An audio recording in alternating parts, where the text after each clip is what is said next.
Good afternoon. It's Monday, the 3rd of February, 2025, just after 1 o'clock. Welcome to UK Column News. I'm your host, Mike Robinson. Joining me in the studio today, we've got Brian Gerrish. Welcome to the programme, Brian. Thank you, Mike. And by video link, we have Ben Rubin. Diane, sadly, is not with us today. She's a bit under the weather with a croaky voice and so on, so we will see her back next week. But we're going to begin with the Lucy Letby case, Brian. We are, and I'll say to the audience, I have a little bit of a croaky voice as well, but we're going to do our best today. And for us, this is a really important report. There is a lot to talk about. We're going to take it in a very measured way. But firstly, I want to absolutely thank the unheard journalist, David Rose, who contacted the UK column a few days ago to ask some questions about work that UK column had done way back in 2008, and that'll unfold as we do this report. But I want to say, first of all, that over the weekend I was able to see David Rose's report, Why the Letby Case Isn't Closed. Really excellent articles, simple, straightforward, but asking some key questions. And UK column encourage all of our viewers and listeners to go and have a look at that. Now, this was just a part of it. We're encouraging you to go and read the full article, but just one paragraph here, and it's about Dr. Dewi Evans. And let's have a look at this. It says, after offering his services to the police in May 2017, the retired paediatrician claims it took him 10 minutes to work out that murder had taken place at the Countess of Chester Hospital. The rest, they say, is history. So this is picking up on something quite interesting, which is the fact that basically Dr. Dewi Evans volunteered himself to the police and took himself away from his home area specifically to go and visit those Chester police to then engage with them. So this was a comment as part of that section by David Rose, and it's very clear Dewi Evans isn't shy about his role in the conviction of Lucy Letby, and as we'll see in this report, that's absolutely true. A little bit more, it was Evans' analysis that led to a damning chart being shown at Letby's 10-month trial 3 years ago, supposedly demonstrating that she'd been present whenever a baby died or collapsed in suspicious circumstances in the unit between June 2015 and June 2016. But David Rose then says, but did the chart tell the whole story? This is the key comment. I'm not going to put the chart up, but I am going to say that if you read the article, then what emerges is that Lucy Letby was not there when 10 out of 28 incidents took place. So I'll just let the audience reflect on that. But if we also just pick up a tiny bit of the other media reports over the weekend, I've chosen the Daily Mail here, but once it was out, the unheard story started to really spread. So here's the Daily Mail. Questions about Dr. Evans, a retired consultant paediatrician, were raised during Letby's trial. In an unusual move, appeal judge Lord Justice Jackson wrote to the trial judge, Mr. Justice Goss, telling how a report Dr. Evans drew up in an unrelated case had been dismissed as, quote, worthless. I thought that was a pretty outstanding comment, Mike, and one which I think everybody should pick up on, because this wasn't a member of the public making some random comment. This was coming from another senior judge.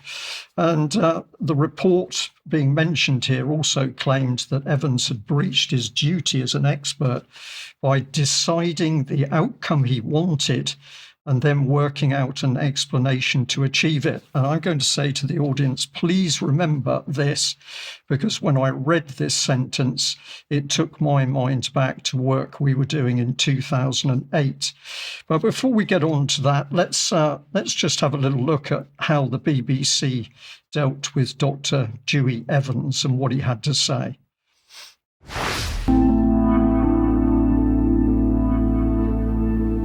Much of the criticism of the scientific evidence used to convict Lucy Letby has focused on one man. The prosecution's main expert witness. He reviewed all the medical evidence for the babies in the case. I went through them all and I thought, oh my word, there is something highly suspicious here. These babies should not have died. I mean, there are people out there loudly saying this is a miscarriage of justice. That's entirely up to them. The evidence that led to Lucy Letby being found guilty was very compelling, very consistent. Babies who were stable and in her sole care collapsed and died. And they shouldn't have collapsed, let alone died. What we had on a number of occasions was a stable baby who suddenly became unstable, crashed, failed to respond to resuscitation and died. And where there was compelling evidence of air embolus backed up by x-rays, skin changes. What would you say directly to sceptics who are arguing that air embolism is an unproven hypothesis?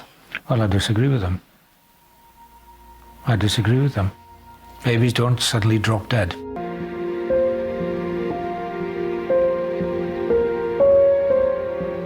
The man whose evidence helped put Letby away has no such doubts.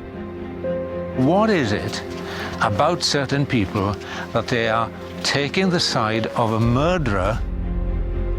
I think the evidence is overwhelming. I've no doubt at all that she was responsible for the deaths of these babies. So no messing around by Dr. Dewi Evans. He's absolutely certain, and of course it's been his expert evidence that was really a major factor in the case, and appears to be going to be a major factor in the ongoing inquiry. So let's just first of all make a statement for the UK column. We think this is important because we want to recognise the families who've suffered losses. In this exclusive news report on the Lucy Letby case, UK column fully acknowledges the trauma, suffering and loss experienced by those parents who experienced the death of a loved baby at the Countess of Chester Hospital. We understand that nothing can replace their lost children or really ease their mourning for that loss. And what we now need to say is it's about justice. So whether we consider that Lucy Letby is guilty or innocent, UK column believes that we must remember that each and every one of us deserves a fair trial where no stone has been left unturned in proving our innocence or guilt. Failures in justice represent not only a threat to the life and future of Lucy Letby, but to the lives and freedoms of each and every one of us. And that also, of course, includes our children. But here we really want to recognise the emotions and the passions that are out there around this case. We recognise all that, but we feel that we must comment on areas that we think require further investigation and consideration. And this is where things get interesting, because it was that telephone call by David Rose that prompted the UK column to go back looking at work that we did in 2008 when we were looking at a child-snatching case in South Wales, which involved Dr. Dewi Evans. And this is one of the articles that we wrote at the time. It's part of the article on screen, June 2008, Neath, Port Talbot, Social Services, kidnap Bonnie Lewis. And the start of this article was poignant at the time, is very poignant still, because it revolves around this letter, which was a little handwritten letter from Bonnie herself. It was written to her mum, her mam, her nan, grandma and her granddad. It's from June 1998. And let's just bring up the text so that we can read it for you. It says, "Dear Mam, Nan and Granddad, please help me. I am still in a lot of pain and I want to come home. I love you all so very much. No one is listening to me. I told the Guardian that I was still in pain and I wanted to talk to the judge and to go home. She told me no. She said, who's going to believe you now? Why are the social workers so nasty? And the Guardian social workers, that's the Guardian at Little social workers, told me I am not allowed to tell my mother I am in pain. not allowed to tell you that I love you, not to say that I want to come home, not to talk to my friends in school about my pain, not to say I love my nan and granddad, and my pain, if I say it to my mum, they will stop contact, never see you again. Julie Resnicek and The Guardian have told me I'm never coming home. I love you loads, and nan, granddad, I love you loads. That was the emotional letter written by a little girl that had been taken away from her parents. And sorry, Brian, just to clarify, when we're not talking about the Guardian newspaper here, this is Guardian ad litem, which is a legal... Her guardian, social worker. So this is somebody assigned by the state to be her guardian? Indeed, yeah. The background to this case was that she had been complaining about extreme stomach pains for a very long time. This is absolutely right, and let's emphasise that by bringing a picture. This was in our first article. This is a small selection of the huge cocktail of drugs prescribed for Bonnie, some of which were not even approved for use on children. And as Mike has just said, the key issue was that Bonnie had a lot of pain. We're going to come on to the details of this, but I wanted first of all to let the wider audience here in UK and hopefully worldwide understand the plight of a little girl in pain, taken away from her loving mother by social services. And this was an incident which also involved Dr. Dewi Evans. So in the article, we listed some of the NHS authorities involved in this very sad affair: Singleton Hospital in Swansea, Neathport Talbot County Borough Council Social Services, Children's Legal Services, Princess of Wales Hospital Bridgend, Neath General Hospital, University Hospital Cardiff, Alder Hey Hospital Liverpool, apologies for that original spelling error there, Royal Free Hospital London, the Home Office, the Foreign and Commonwealth Office, MPs and local councillors. This was a web of clinical and child protection failures in the Bonnie Lewis case, and central to that case was Dr. Dewi Evans. So let's just have a look at a little bit of a talk that I gave after that first edition, or that first article of the UK column came out. This was a talk in Port Talbot, South Wales. It was a private audience assembled by the mother and the Linda Lewis family. And I presented the facts of the case because Mum was too distraught to do it herself. We're just going to look at a few seconds just to give you a feel of what I had to say back then in August 2008. I'm going to explain a little bit about myself, and then we're going to talk about Bonnie and what's happened to her, and we'll try and and we're basing it on evidence, and we're going to show you documents. This is a list of the medical situation. We had a young girl, Bonnie, who became ill. And she became so ill that Mum had to take her to the GPs, and later it took Bonnie into hospital. And it took her into a series of hospitals where a series of doctors failed to actually diagnose what was the matter with her. She was in pain, she was in constant pain, and yet they couldn't get a diagnosis and they couldn't get a treatment. And these are some of the things that were done to this little girl. Her illness wasn't diagnosed. They took a healthy appendix out and left a huge abscess, which nearly killed her. They gave her a huge cocktail of drugs. Some of the drugs given were of such quantity that if Linda had actually given her daughter those drugs, she would have killed her, or close to it. And an overdose of oral morphine was one of the prescriptions made for this little girl. They were given the runaround to doctor, to other doctor, to another doctor, to another hospital, back to the same doctor. Unbelievable incompetence. Or maybe it was orchestrated. There were lies. There were lies in what was said about her diagnosis. There were lies about the subsequent treatment. There were lies about what Linda, her mum, had actually said. And the worst thing for me when I came and looked at the documents was the fact that eventually in this horrible saga, where this little girl had endured so much, she had professional adults, doctors and social workers telling her that she wasn't in pain. It was imaginary.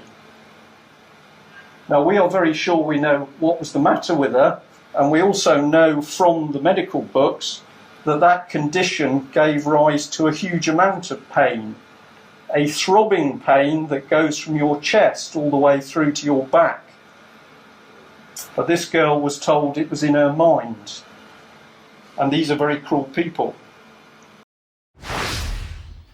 So that was just part of a presentation in the evening with a select group of people, including the family, where we presented the evidence. People also spoke out on behalf of Linda and her daughter, and we also had questions. But a powerful evening, very, very sad, very tragic. And it's an evening which I will never forget.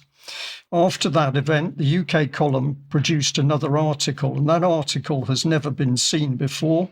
We're going to show it to you today. It's on screen, October 2008, Bonnie Lewis kidnapped by the state. And it's part 2 of our investigation into what we described as this scandalous abuse of a young girl by the Neath Port Talbot State Child Protection Machinery. And we'll take a couple of excerpts out of this. We listed charges that we had made against basically the NHS, but also Neath Port Talbot Social Services, failure to diagnose, the removal of the healthy appendix, a cover-up of the severe post-operative abscess, excessive prescription of drugs, the oral morphine, incorrect discharge and prescription forms, confused and incompetent hospital referrals, examination and treatment, false denial of Bonnie's pain by doctors and social workers in favour of psychological accusations against the parents and child. So if we go on to page 2 and we just bring up a little bit more, there's more than just the incompetence and negligence. Bonnie was first admitted to Singleton Hospital on the 23rd of November 1996 via casualty with a pulse of 140 and a temperature over 100. 5 days later, she was discharged by Dr. Dewi Evans, who considered nothing wrong. On the 9th of December 1996, and still in pain, Bonnie was readmitted to Neath General Hospital. In his letter to Dr. Roberts, Bonnie's GP, dated the 9th of July 1997, Evans again ignores the medical shambles and talks about investigations. He gives no definitive diagnosis, but does put himself forward as the primary point of contact within local paediatrics. And Mike, when I've seen this again now, the similarities for me on a personal level with what's taken place around the Lucy Letby case are overwhelming.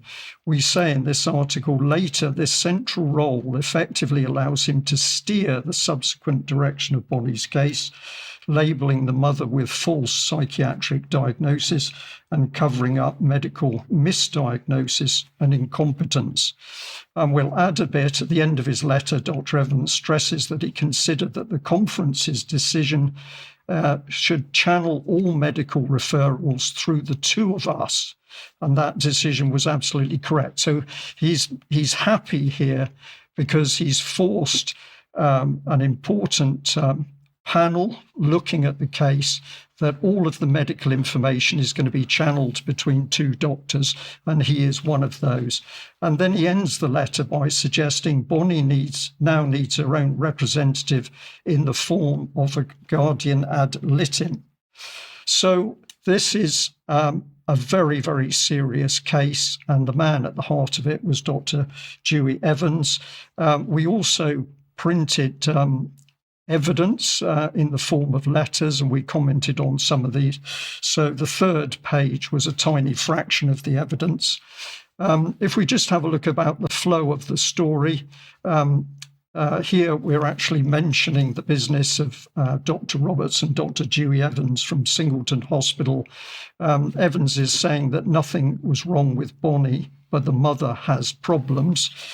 This is alluding to Munchausen by proxy, which was being bandied around by many medical people at the time. And this one here into 1998, the 18th of February, was the date at which the social services actually took Bonnie herself. Now, if we look at some of the material here, we've taken extracts, but this is Dr. Dewey Evans on the 25th of July, 1997. He said that the conference was of the view that the threshold of significant harm, brackets emotional abuse, has been crossed. So here we've got a young girl in serious pain, but Dewey Evans is focusing on the mother and suggesting that she has got problems. He says, however, agencies are prepared to give the family the opportunity to work in partnership. The conference is making this statement, not Dr. Dewey Evans, but you see where this is leading. And then here we've got in paragraph 2, the conference recommended that the supervision of any medical support intervention is undertaken entirely under the auspices of the family GP, Dr. Roberts, and consultant paediatrician, Dr. Evans. Any referrals to other specialists, e.g. psychiatrists, should occur only after positive consultation between Dr. Roberts and Dr. Evans. So my thoughts here, Mike, are that he is absolutely controlling the case by taking control of this central part of how matters are discussed. And if we move on to other documents here, this is again dialogue between Dewey Evans and Dr. Roberts. Pleased to meet up with you. I thought I should summarise the factors that I consider significant, which makes me certain, firstly, there is significant psychological problems here, and secondly, the family dynamics are contributing to this girl's illness. So no diagnosis, but his view is that the family are to blame. And then he criticises the family because they took action to try and get a diagnosis for Bonnie. They took her in a van to Alderhay Children's Hospital in the middle of the night instead of arranging admission to a local hospital. This is both reckless and irresponsible. But here he is commenting on the actions of a mother who by now was desperate that neither GPs or hospitals could actually deal with the girl's illness and produce a diagnosis. And at the end of this paragraph, Dr. Dewey Evans is now saying, I can only describe this as attention seeking by proxy. And this is an attempt to label Linda Lewis, the mother, as having Munchausen by proxy, that this was a psychological issue of the mother, not a physical issue of the girl. I find this, Mike, particularly seeing it again after all these times and in light of the Lucy Letby case, I find this appalling. So we'll continue through. The well-being of Bonnie in the Royal Free Hospital. Children normally relax when their mother is around and various physical symptoms become less. For them to get worse when she was around and improve when she was not there is very telling and a consistent feature suggesting a psychosomatic problem. But of course, this is comment by individuals. This isn't a diagnosis by a psychiatrist on the mother. This is comment within the NHS and the medical sphere. And this goes on. We've got another document here between Dr. Dewey Evans and here he says he's writing regarding the latest developments of Bonnie. She's missed 2 appointments. She's not at school, but is having some informal home tuition. Social services were trying to get Bonnie to school even though she was in pain. And what is being said again, I feel that there are now very strong grounds for suggesting that Bonnie's health is being avoidably impaired by a family. If she's unwell, she should be seeing the appropriate medical specialist. The option has been refused, but it's still open. That option was refused by the family because by this stage they had no trust in Dr. Dewi Evans or the medical system. And it goes on here with, again, a key attempt, in my personal opinion, by Dr. Dewi Evans to take control of this case and the family and the girl by he's suggesting exploring the possibility of appointing a guardian ad litem to represent Bonnie, and he says he'd welcome your advice regarding the appropriate procedures. So here he is at the centre of the case with a girl in extreme pain, no diagnosis, and he is controlling what is happening. So if we come into the key facts, just to end really with a summary, Bonnie suffered severe pain consistently undiagnosed by Dr. Dewi Evans and others. He was essentially, in my opinion, failing in his clinical care, and he deliberately labels the mother as Munchausen by proxy. This is the term being used at that time in the medical profession, a diagnosis which he wasn't fully qualified to make. Bonnie's mother, however, was continually striving and failing to get a diagnosis for Bonnie's pain. Dr. Dewi Evans takes control of the child protection team, effectively blocking the mother from independent medical advice. And if we carry on through, Bonnie's mother and grandfather eventually take Bonnie to Florida, where they do achieve a diagnosis, and that is Zollinger's disease, and this is multiple ulceration of the gut, intensely painful. But what happens is that Neath Port Talbot Social Services arrive with US police. They snatch Bonnie in Florida from her mother and the grandfather.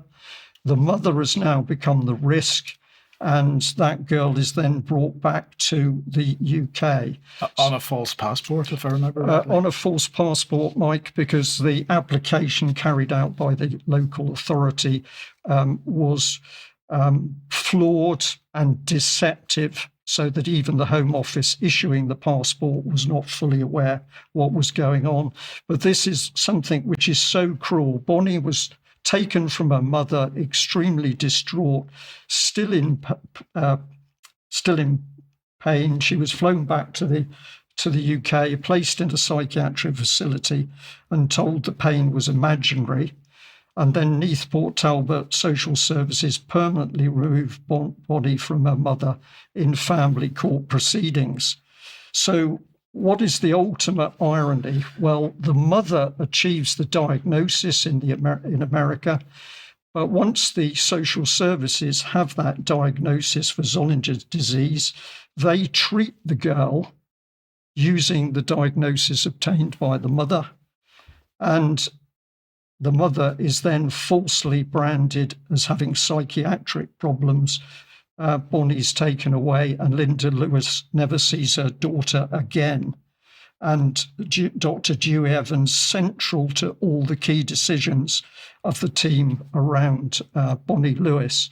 Now, our article was never published because we were gagged by Neath Port Talbot at the time for the material that we wanted to publish. So I'm going to say that as soon as we started to report the real facts of the Bonnie Lewis case and Dr. Dewi Evans' failings, Neath Port Talbot local authority threatened the UK column with legal action. So that is the end of our special report today, but I'm going to say that key for us is the fact that when we go back to 2008 and look at that dreadful case and the sheer cruelty as to how Bonnie's case was handled, the man who was making key decisions or failing to make the right decisions was the man to be used 17 years later as an expert witness in a highly sensitive case around Lucy Letby. Ben, I can see you. I can see the expression on your face as I've been delivering this. Can I just ask for some brief comment for the audience, please?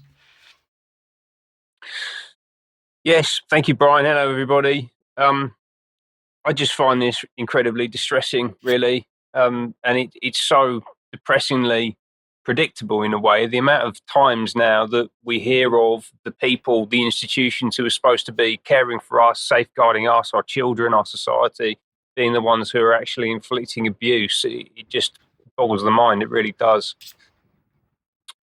Yes, Ben, let's leave that then for now. I'm quite certain we're going to be coming back to this in the future. But let's move on to, well, secretive networks.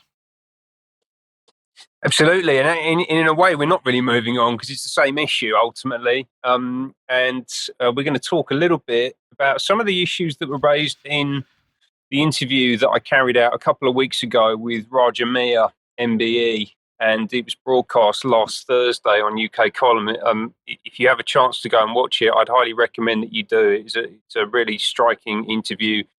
We get into some extraordinarily important issues relating to one of the defining issues, I think, of the current moment in the UK, this issue of Asian grooming gangs, Pakistani and Bangladeshi grooming gangs, what Raja Mir describes as cartels, essentially, who are trading in children, white working class children, across the north of the UK, particularly in Lancashire, the west of the Pennines, where Raja Mir is based over in Oldham.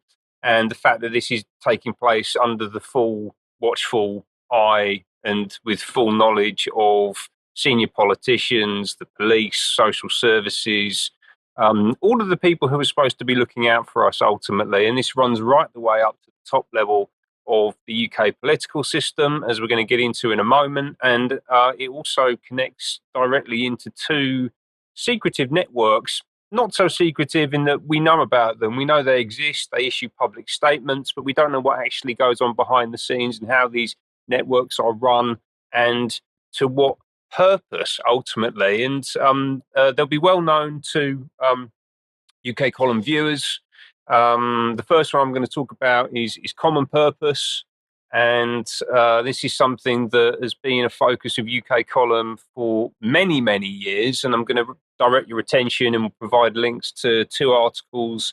This first one, the Rotherham Common Purpose Effect, and also the Nottingham Common Purpose Effect, which highlight issues of systemic abuse in Rotherham and Nottingham, where children are subject to abuse by gangs and or people in the social system, and all of that happening under the watchful eye of members of the Common Purpose Network, right? So people who have been trained and reframed by Common Purpose to become part of what they view as a new generation, a new class of managerial elite who are going to be running the country, but appear to be perfectly happy to allow this kind of abuse to take place. Let me just define for you quickly what the common purpose effect is. So this comes from this Nottingham article.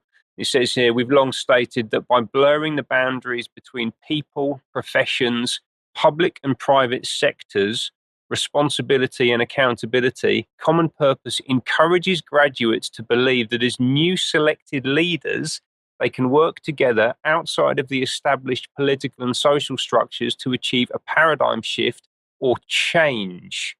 Now, that's a familiar word, isn't it? They call this doctrine leading beyond authority.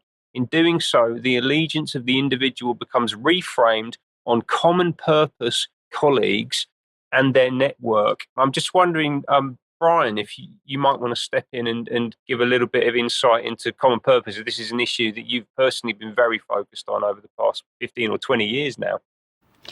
Well, I'll respond by saying that definition that you've given there still stands, and something that's very important to say, and we've said it from the earliest reports about common purpose. Of course, most people involved with the organisation have little idea as to what it's really doing. So we've stressed several times that when people have been involved in common purpose, some of them have come to us to tell their stories, but we regard people as not understanding fully what this pernicious charity is up to, and it takes looking at the broader picture to understand what they're up to. But it's certainly change. It's changing established society, not to what we voted for. No, it's for what Common Purpose thinks a new society should look like. Right. And they don't seem particularly concerned about the methods that they use to implement this new society. They obviously present this as a great altruistic act. So you've got this quote here from Robert Kerr, who's chair or was formerly chair of the Common Purpose Charitable Trust, saying there is no doubt that people who constitute Common Purpose, the alumni, the networks ultimately, can fulfill the purpose of providing leadership in our communities, whether modest or at a high level. When we do, the world will become a better place, apparently, according to Robert Kerr. Maybe they should let some of the victims of these child abuse networks understand what's better about allowing that kind of activity to take place, which is what we've seen Common Purpose doing. Now, let's link this back to the conversation with Roger Meir and what's happened over the past few years in the north of England, specifically in Oldham. Well, actually, it turns out, and thank you to Martin Edwards, the author of those two articles, and UK Columns Stalwart for drawing my attention to this announcement on the Common Purpose website. The University of Manchester partnership sparks hope for tomorrow's leaders. Our generation will be pivotal in shaping a greener future. So this is the change agenda, the greener future, the greener change agenda. This came from 2023. This was an event, as it says there, that took place in Manchester. They're looking at how Greater Manchester can be cleaner and greener, where they brought together a group of 18 to 25-year-olds. So they really recruit people into these networks from a very young age, from different cultures and backgrounds, in order to make change happen in their communities, right? So this is exactly as just been described there. Young people, in this instance, being brought together in order to form part of a new network where they can drive change across their communities as part of an external entity, essentially. And Andy Burnham, the Mayor of Greater Manchester, closed the programme on the day. Yeah, so Andy Burnham, who's been leading the very poor review, the assurance review into the grooming gang issue in Greater Manchester, and is currently still today the Mayor of Greater Manchester, is directly linked into Common Purpose by that event. Right? And I don't think that we should be surprised by this, to be honest with you, given what we know now has been happening in the Northwest and what we've seen historically has been taking place in places like Rotherham and Nottingham over the past 20 or 30 years. Right? So that's the first network, Common Purpose. They appear to be in the mix here. And I think we need to continue to scrutinise them. They're extraordinarily important and powerful. And equally as important, potentially more powerful even, or I'm sure that these things overlap quite closely, we also have the second network I'm going to talk about, which is the Fabian Society. And the Fabians were established in 1884. They are the future of the left in the UK and internationally. This is an agenda to implement a global socialist state, a communist state. That's what they're working to do. Their AGM was held in Manchester in 2018. Andy Burnham was the keynote speaker. He was the guest of honour at the Fabian Society event. He's also very heavily referenced on their website. So if you go to the Fabian Society website and search for Andy Burnham, you get 16 pages of references to him. I actually don't know if he is a member, but he's certainly very active in their community and is being held up by them as a leader that they certainly stand beside, that they're happy to have their representing them and doing so alongside, in this instance, Kate Green. Can get that back on screen quickly, who is someone that Roger and I spoke about last week at some length. Because she is currently today the Deputy Mayor of Greater Manchester for Policing and Crime. So she's overseeing the supposed reviews into the grooming gangs issue, whether in Oldham or further afield. Supposedly working for Andy Burnham, but I get the sense that she might be pulling his strings behind the scenes because, as I said, she's now today doing that job in Greater Manchester. Before that, she was the chair of the Fabian Society, which is something that Roger and I touched on in that interview last week. So from 2017 to 19, they have these 2-year terms that they do. Kate Green was the chair of the Fabian Society, also on the executive committee. There are about 10 members of the exec committee. I've just pulled out 2 that I thought were of interest. Sarah Sackman, Labour MP, currently Minister for Courts and Legal Services, and actually from last year, from July onwards, she was the Solicitor General. So one of the top lawyers in the country. She's a Fabian, and also importantly, Jim McMahon, who we spoke about last week, who was the leader of Oldham Council between 2011 and 2016, when much of the abuse that was described by Roger Meir was taking place. Yeah, so he essentially oversaw the cover-up of that abuse based on what was described to us in Roger's testimony last week. And he's then subsequently been elevated to the exec committee of the Fabian Society, as we can see here, and he's now a serving Minister of State. Yes, he's one of the top people in the government. He's the Minister of State for Housing, Communities, Local Government and English Devolution, importantly. So this is the guy who is rolling out the complete transformation of local government, implementation of the Metro Mayor system, which is a template for global governance. They're presenting it as devolution, but that's actually not what it is at all. It's just a distributed, centralised system where they're going to implement a completely new order, ultimately. And this man, Jim McMahon, who was intimately involved in the cover-up of systemic abuse, is the man responsible for implementing that new system of governance. Just think about that. Like, how is that happening? How can that possibly be acceptable to us as a nation, to allow people with this track record to be given that amount of power, right? And it is an extraordinary amount of power, because we can see the influence that he's already having on the UK. So we're in a situation now where we've got council elections being cancelled, right? So we also have elections coming up in May this year. They're being cancelled. Obviously, this is just being positioned as a delay. So the BBC saying that these are going to be rescheduled. Yeah, but it's all part of a major redesign of local government, which was announced in December, that Jim McMahon is responsible for rolling out. They are being cancelled, but obviously the fact checkers are in there to reinforce the official narrative. Are this year's local elections being cancelled? Well, it isn't quite right, according to Full Fact. Some councils with elections scheduled for May 25 have asked to postpone them. So it's just a postponement. You really shouldn't worry about it. Then obviously we should be aware that Full Fact on its board as a director has this guy, James Harding, who is, we can see there, an active director of Full Fact, and also in the bottom right-hand corner you can see founder and editor-in-chief of Tortoise Media Limited. And we believe that Tortoise Media, the name, is a reference to the mascot of the Fabian Society. So you can see the level of control and the level at which this network is operating. They're right across the cabinet, they're right across the top levels of the media, and the Fabian Society is a tortoise. It relates to Quintus Fabius Maximus, who was a Roman senator whose strategy, his approach to fighting the war with Hannibal was about avoiding direct confrontation. So he would attack the supply lines. He'd go after your ability to feed yourself and to support yourself. He'd avoid direct conflict.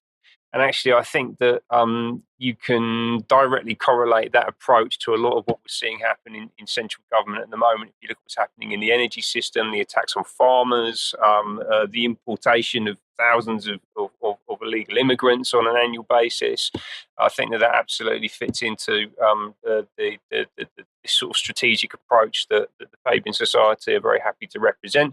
Their other sigil, by the way, we talked about the tortoise, their other sigil is this.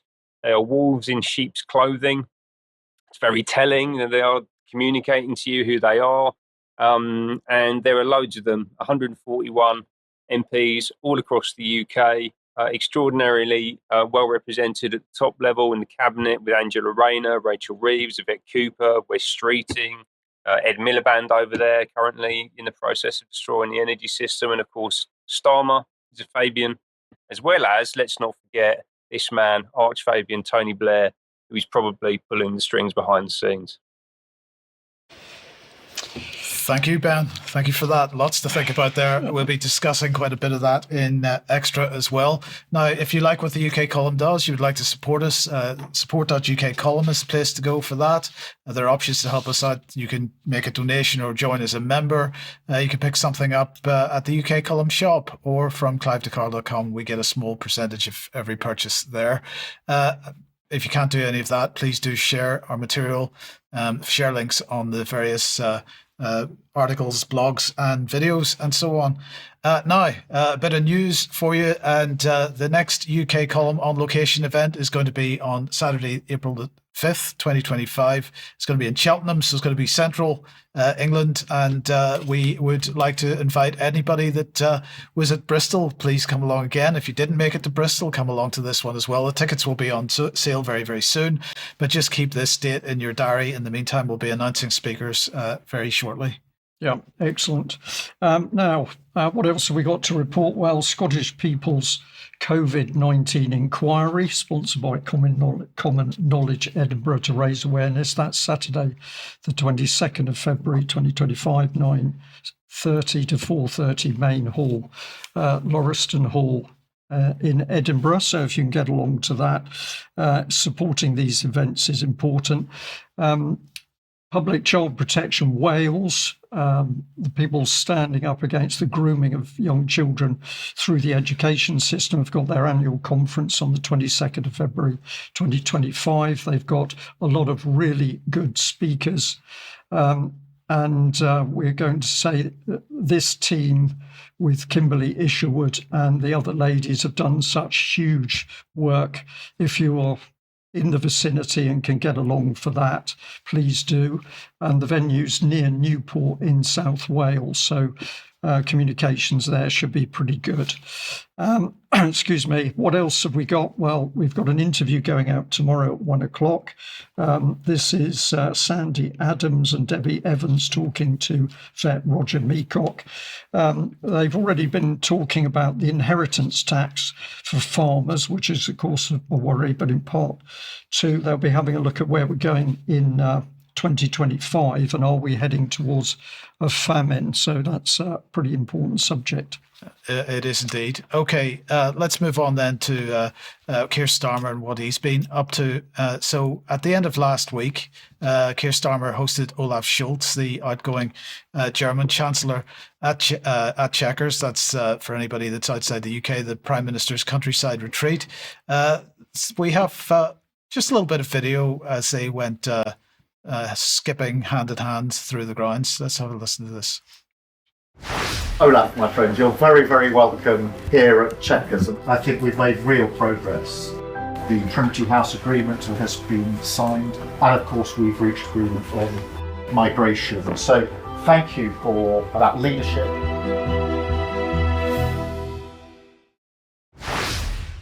So we don't know whether that's any more than a goodbye before Scholz leaves office in the upcoming elections in Germany. But it does follow on from the most recent UK-German Defence Pact, as he was talking about there, the Trinity House Pact that was signed last October. And this took place when the Defence Secretary John Healey and German Defence Minister Boris Pistorius signed this, what they described as a landmark Trinity House Agreement. It was billed as, quotes, bringing the two nations closer together than ever before. They claimed the agreement would boost the economy, investment and jobs, and pave the way for a new artillery gun barrel factory to open in the UK. I'm not aware that that's happened, strangely enough. German aircraft operating from Scotland and so on. So let's just have a look at a little bit of the detail of what they were talking about at the time. And this is this agreement that they were talking about this weekend. New long-range strike weapons, new boosts for British industry, new cooperation to strengthen the eastern flank, land industrial cooperation, as they described it, protecting critical underwater infrastructure, German aircraft based in Scotland, new drones, new maritime uncrewed air system capabilities, new Ukraine support, joint work with partners to integrate air defence systems.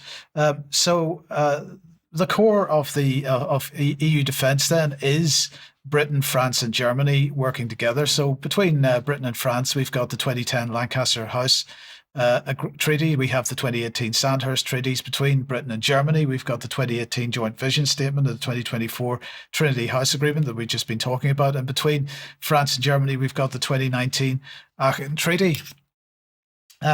So, you know, in the meantime, that's what the core looks, but it should come as no surprise that Starmer seems sees defence as being at the heart of a reset, as he's describing it, between UK and EU relations. And with that in mind, he'll again be skipping off to Brussels today and this evening, in fact, to join the informal leaders meeting, which is happening. And so the question is, why? This is because Europe must, as they said, double down on its efforts to crush Putin's war machine as Russia's economy shows signs of weakening. The press release says that he will urge EU leaders to step up and shoulder more of the burden in order to keep Europe safe against Russia's increasing campaign of sabotage and destruction on the continent. And they say it's necessary on top of the sanctions that they've already put in place to, as they like to describe it, increase Putin's difficulties. He will, of course, this is Starmer, is going to be arguing for sustained military support to Ukraine, because that, he says, is going to put Ukraine in the strongest possible position this year. But Starmer is also going to be continuing this notion that defence and security are at the heart of his plan for change. And this is ensuring that the UK armed forces, he says, will have the cutting edge equipment they need. I mean, this has got to be the biggest joke. The UK armed forces are so short of equipment that even their primary public relations tool, the Red Arrows, is going to be gone by the end of this decade because of a shortage of aircraft. You know, this is the stage that we are at. So tomorrow this afternoon, actually, he was going to be meeting with NATO Secretary General Mark Rutte, who's also in Brussels. But the key outcome of this special appearance in Brussels is he's going to set out his stall for what he's described as an ambitious EU-UK defence and security partnership. And this is something, as we've mentioned many times before, but I just want to bring it on screen once again. If you're not aware of this drive for EU military defence union, military unification, this is an absolutely key part of the European Union structure, and something that the UK wants to be involved in, no matter how much rhetoric they might put behind the idea of NATO still being the key driver or the key sort of mechanism for defence cooperation. But the biggest question then that we have is, where's Nigel?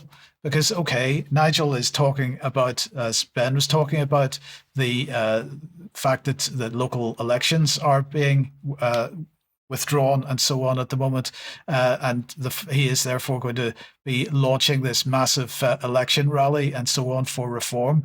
But he is strangely silent on what Keir Starmer is doing with the EU at the moment, and I find that absolutely fascinating.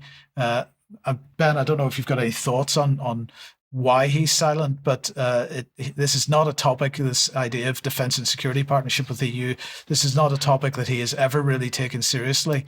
But even this whole idea of a reset between the UK and the EU is something that he seems to be just missing in the discussion about.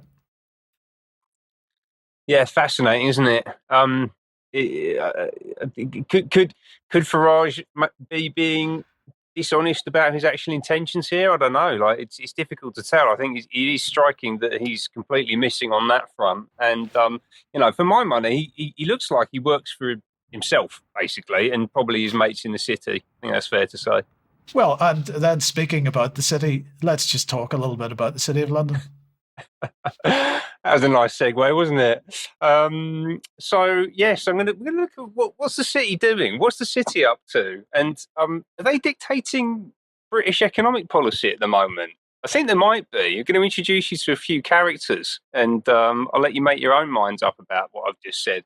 So this relates to the World Economic Forum, and I've been speaking about this for the past few weeks. Obviously happened in Davos at the end of January. And they're improving the state of the world by delivering ever more money and power into the hands of a global 1%. It's basically what they're doing. And last week I talked about them using a fascist system. And actually I think that it's more accurately described as a woke fascist system. I talked about this last year, this idea that actually, it's not the 1930s anymore. Mussolini isn't still around. They've got to evolve their ideas to adapt with the times. And actually, what we're looking at now is this sort of multi-headed beast of intersectional Marxism combined with the integration of the market and the state, what I call an unholy alliance between money and power that I personally believe to be Fabianism. I think that's what Fabianism is. We talked about the Fabians earlier, and I'm going to bring them back into frame a little bit later on in this section as well. Before I do that, let's just talk about money and power, power and money, and they are best exemplified at Davos in this image, again, that I showed last week. So representing power, we have Rachel Reeves, the UK Chancellor, and Jonathan Reynolds, the Business Secretary, who are both Fabians, by the way, so they're part of that network I talked about earlier on in the show. And representing money, we have Jonathan Holt there, UK Managing Partner at KPMG, who loves doing these sort of funny hand sign things, one of these guys, yeah.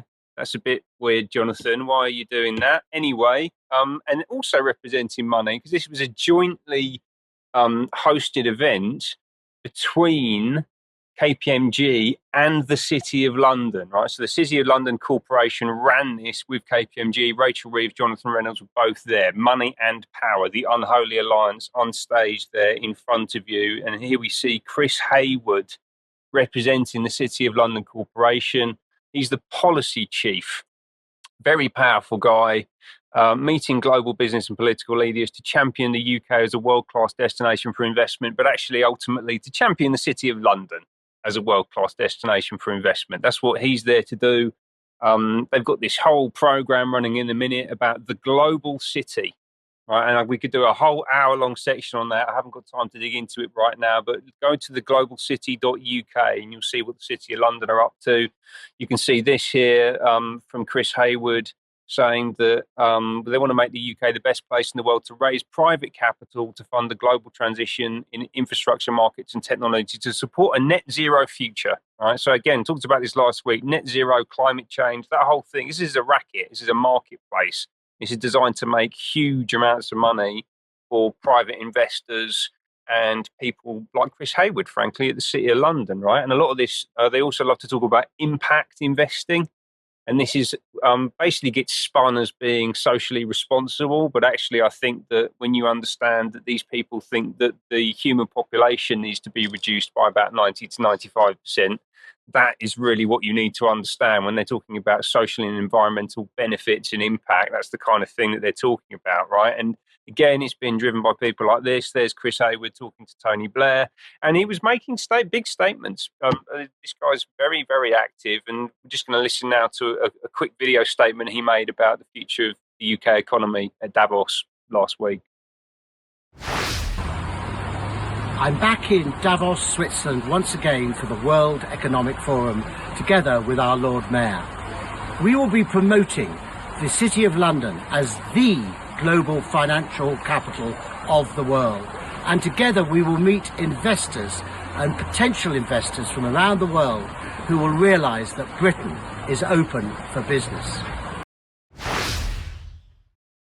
The City of London is the financial capital of the world. Rachel Reeves was there, Jonathan Reynolds was there with him presenting that message. That's who these people work for, I believe, ultimately. You know, when they talk about growth, when they talk about economic transformation, it's all designed to deliver for the city and private investors. He just said that the country is open for business. Britain is open for business. And just a few days after he made that statement, what do we see in London?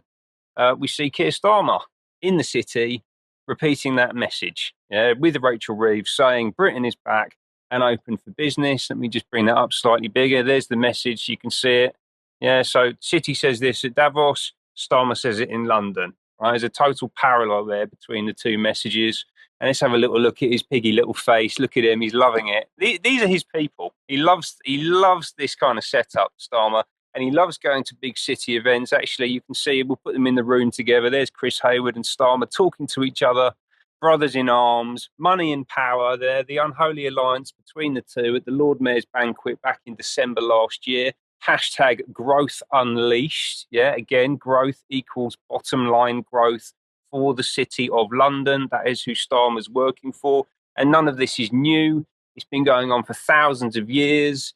Here is the remembrancer. So this is Paul Double, this guy is called. He was made the Remembrancer, which is basically the original corporate lobbyist. They literally sit behind the Speaker's chair in Parliament to represent the interests of the city. And actually, Mike was talking about checkers being the official residence of the UK Prime Minister. Well, look, there's a checkerboard behind him. That's Masonic symbolism. It goes right the way up to the name of the official residence of the UK Prime Minister. We're going to talk about this guy in extra, I've got a feeling, right? Because this is just astonishing, really, when you understand how embedded the City of London and the banks and the financial system are into the mechanics of governance in this country. It's absolutely astonishing, and this goes right the way back to the Fabian Society, as I've been talking about earlier on, both in this segment and the earlier segment that I did, because Chris Hayward, this is just last week, he's there talking to the Fabian Society New Year's meeting, saying the road to Britain's future, one of economic growth and shared prosperity, runs through the City of London. This was a message shared at the New Year conference at the Guildhall, right? And he's talking about the importance of stakeholders like the Fabian Society in order to unlock UK growth. That's the Guildhall. This is basically the key administrative building of the City of London. That's where the Fabian Society held their New Year's conference. Money and power, power and money, total integration. Interestingly, and I haven't got a huge amount of time, overseeing the Guildhall, we have these two characters. So this is Gog and Magog, who in the book of Revelation are named as evil forces that will fight with Satan in the great battle in the end times against God. That's who's running the country at the moment. And before we finish, let me just close by introducing you to this fella. So there's Chris Hayward meeting another dignitary at the mayor's dinner back in December. But I'm going to talk about this guy sneaking into frame in the corner there, who is Ian Thomas, CBE, who's the chief executive, you can see at the top there, of the City of London Corporation. That's his current job. If you whiz down to the bottom, you can see that for a period of time from 2015, he was Strategic Director of Children and Young People at Rotherham Council. So he was the guy that was sent in to do the clean-up job, bury the bodies, maybe we could say, metaphorically speaking, of course, in the wake of the grooming gang scandal in Rotherham. And he's basically been given the bump up to the chop job in the city several years, 10 years down the line. Amazing how all this stuff comes together. I'm sure, Ben, it was just a coincidence. I'm going to say thank you very much for that. That was an amazing report. Well, we got to leave it there for today. Did you have some comment? Just to add, Mike, that we will be talking more about the Bonnie Lewis case in Extra. We will be talking more about Lucy Letby case in Extra. So stick around if you're a UK Column member.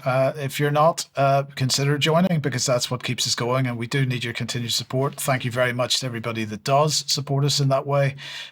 We need to leave it there. We'll be back in a few minutes for Extra if you're a member. Otherwise, don't forget the interview tomorrow at 1 p.m. and we'll be back for the news at 1 p.m. on Wednesday. See you then. Bye-bye. Bye-bye.